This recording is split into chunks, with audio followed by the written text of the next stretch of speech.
BJP को भारी पड़ेगी वसुंधरा राजे सिंधिया की नाराजगी। बीजेपी उम्मीदवारों का चुनाव प्रचार नहीं कर रही है राजे। पार्टी ने बनाया स्टार प्रचारक, लेकिन राजे ने खुद को झालावाड़ में किया सीमित। वसुंधरा राजे सिंधिया इस बार बीजेपी के पक्ष में चुनाव प्रचार नहीं कर रही हैं।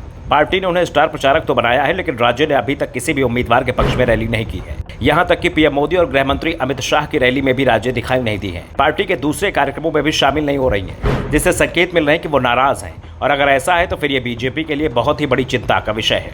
दरअसल बीजेपी पर इस बार हैट्रिक का दबाव है। 2014 और 2019 में बीजेपी यहाँ की सभी सीट जीत चुकी है। ऐसे में भजनलाल शर्मा की भी परीक्षा है। दूसरी तरफ कांग्रेस ने अपनी पूरी ताकत झोंक दी है। 3 सीटें उसने अपने सहयोगियों के लिए छोड़ी है और दावा किया जा रहा है कि पार्टी 1 दर्जन सीटों पर बीजेपी पर भारी पड़ती दिखाई दे रही है। ऐसे में अगर पार्टी 6-7 सीटें भी जीतने में कामयाब रहती है तो भजनलाल शर्मा कुर्सी संकट में फंस जाएगी, और शायद राजे भी ऐसा चाहती हैं। इसलिए वो झालावाड़ सीट को छोड़कर प्रदेश में कहीं भी प्रचार करती नजर नहीं आ रही हैं। इस सीट से राजे के पुत्र दुष्यंत सिंह भी मैदान में हैं। प्रधानमंत्री मोदी अब तक प्रदेश में 5 चुनावी सभा और 1 रोड शो कर चुके हैं, लेकिन राजे पीएम के किसी भी चुनावी कार्यक्रम में नजर नहीं आई।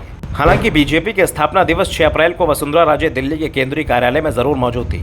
इस दौरान उन्होंने बीजेपी के दिग्गज नेताओं के साथ मुलाकात भी की थी। लेकिन प्रदेश के पहले चरण का प्रचार थमने के बाद प्रदेश के राजनीतिक गलियारों में सवाल गूंज रहा है कि आखिर राजे प्रचार से क्यों दूर है।